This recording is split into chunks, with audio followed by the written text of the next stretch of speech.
আসসালামু আলাইকুম ওয়া রাহমাতুল্লাহ। মানুষকে জাহান্নামে পাঠাতে শয়তানের ৬টি কৌশল। এই ভিডিওর মূল উদ্দেশ্য হচ্ছে শয়তানের বিভিন্ন কৌশল দেখানো, কিভাবে সে আমাদের ফাঁদে ফেলে, সে আমাদেরকে আস্তে আস্তে তার ছোট থেকে বড় লক্ষ্যে নিয়ে যাবে। সময় ও ব্যক্তি বিবেচনায় আলাদা, তবে লক্ষ্য এক, তা হল পথভ্রষ্টতা।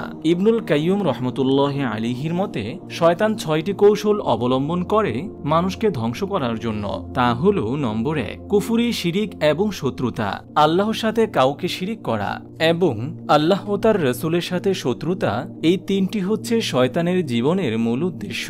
শয়তান তার যথাসাধ্য চেষ্টা করে মানুষকে আল্লাহ এবং তার রসুলের অস্তিত্বকে অস্বীকার করানোর জন্য, যার উপর মৃত্যুবরণ করলে চিরস্থায়ী জাহান্নাম নিশ্চিত। কোরআনে এসেছে মূলত যে কেউ আল্লাহর সাথে শরিক করবে, আল্লাহ তাআলা তার উপর জান্নাত হারাম করে দিবেন আর তার স্থায়ী ঠিকানা হবে জাহান্নাম।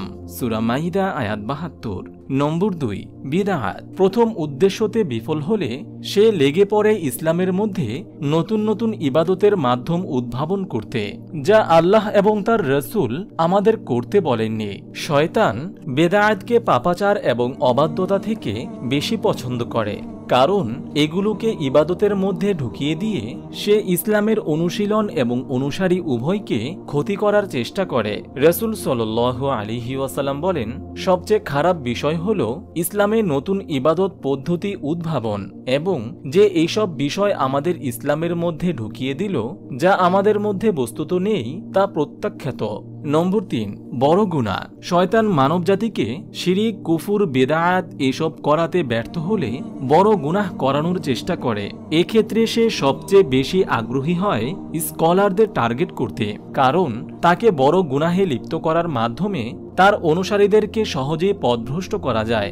অর্থাৎ শয়তান তাকে নিজের এজেন্ট হিসেবে ব্যবহার করতে পারে। বড় গুনাহের মধ্যে উল্লেখযোগ্য হচ্ছে ব্যভিচার, মদ, গাঁজা সেবন, জুয়া খেলা, অহংকার, মিথ্যা বলা ইত্যাদি হল বড় গুনাহসমূহ। নম্বর ৪, ছোট গুনাহ। উপরের কৌশলে ব্যর্থ হয়ে হতাশ হওয়ার পর শয়তান ফাঁদ পাতে একজন মুমিনকে ছোট গুনাহে লিপ্ত করতে, কারণ ছোট গুনাহগুলোও যদি একত্র করা হয় তা একজনের ধ্বংসের জন্য যথেষ্ট হতে পারে। অনেক মুসলিমই জাহান্নামে এসে পৌঁছবে শুধুমাত্র যে কারণে রাসূল সাল্লাল্লাহু আলাইহি ওয়াসাল্লাম সেটাকে বলেন মুহাকেরাত আল জুনুব। এর মানে হচ্ছে সেই গুনাহগুলো যা আমরা সাধারণভাবেই নিয়ে থাকি।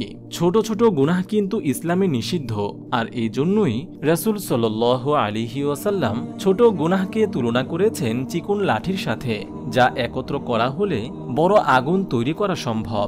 নম্বর ৫, অনুমোদিত কাজে ব্যস্ত রাখা।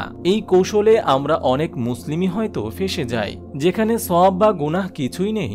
শয়তান এমন কাজে ব্যস্ত রাখার মাধ্যমে মানুষকে পথভ্রষ্ট করতে থাকে, আর মানুষ হয়তো সে ধোঁকা বুঝতেও পারে না এবং আমরা আল্লাহর রেজামন্দি অর্জনে ব্যর্থ হয়ে থাকি। নম্বর ৬, কম সওয়াব হয় এমন কাজে ব্যস্ত রাখা। শয়তান এর পরেও হার মানতে রাজি নয়, সে এবার তার অস্ত্রকে অন্যভাবে ব্যবহার করে। নিশ্চয়ই আপনি চাইবেন না দুটি কাজের মধ্যে সেই কাজটি বেছে নিতে যা কম লাভজনক। শয়তান এই সুযোগটাই নেয় আর মুমিনদেরকে কম সওয়াবের কাজটি সুন্দর করে ফুটিয়ে তুলে এর মধ্যে আমাদের ব্যস্ত রাখে, যেমন নামাজ সময় মতো আদায় না করে দাওয়ার কাজ করা, অথবা মা বাবার সাথে ব্যবহার খারাপ কিন্তু নফল ইবাদতে বেশ পারদর্শী। শয়তানের সর্বশেষ কৌশল। সব ধরনের চেষ্টায় ব্যর্থ হয়ে শয়তান এখন অন্যদের ব্যবহার করে যাতে তারা মুমিনদের বিরুদ্ধে গীবত, মিথ্যা ইত্যাদি রচনা করতে থাকে। এর মাধ্যমে সে মুমিনদের চরিত্রে আঘাত হানে এবং তাদের সামাজিকভাবে দুর্বল প্রতিপন্ন করার দ্বারা তার অন্তরকে বিশৃঙ্খল করে তোলার চেষ্টা করে। শয়তানের লক্ষ্য থাকে মুমিনদেরকে কনফিউজ করা এবং অন্যদেরকে তার কাছ থেকে উপকার নিতে বাধা সৃষ্টি করা। শয়তানের ধোঁকা থেকে মুক্তির ৩টি উপায়। মহানবী সাল্লাল্লাহু আলাইহি ওয়াসাল্লাম শয়তানের প্রতারণার ব্যাপারে উম্মাহকে সতর্ক করেছেন এবং তা থেকে আত্মরক্ষার উপায়ও বলে দিয়েছেন। তা হল নম্বর ১, বিরত হওয়ার মাধ্যমে আত্মনিয়ন্ত্রণ। নম্বর ২, আল্লাহর কাছে আশ্রয় প্রার্থনা। নম্বর 3, ইমানের বাক্য উচ্চারণ।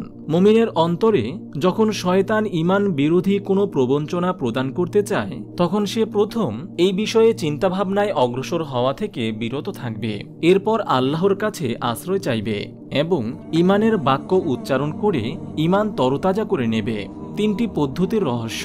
শয়তানের ধোঁকা থেকে বাঁচার 3 নির্দেশনার ব্যাখ্যায় মুহাদ্দিসরা বলেন, বিরত থাকার আদেশে সূচনাতেই মন্দ কাজ নির্মূল করার নির্দেশনা রয়েছে। আশ্রয় প্রার্থনার আদেশে শয়তানের শক্তি খর্ব করার উপায় বলা হয়েছে। আর ইমানের মাধ্যমে ব্যক্তি থেকে দ্বিধা সংশয় দূর করার পদ্ধতি বলা হয়েছে। আল্লাহ তাআলা আমাদের সবাইকে শয়তানের প্রতারণা থেকে রক্ষা করুন, আমিন। আপনি যদি এরকম ভিডিও আরও পেতে চান তাহলে এই চ্যানেলটি সাবস্ক্রাইব করে পাশে রাখা বেল আইকনটি অন করে দিন।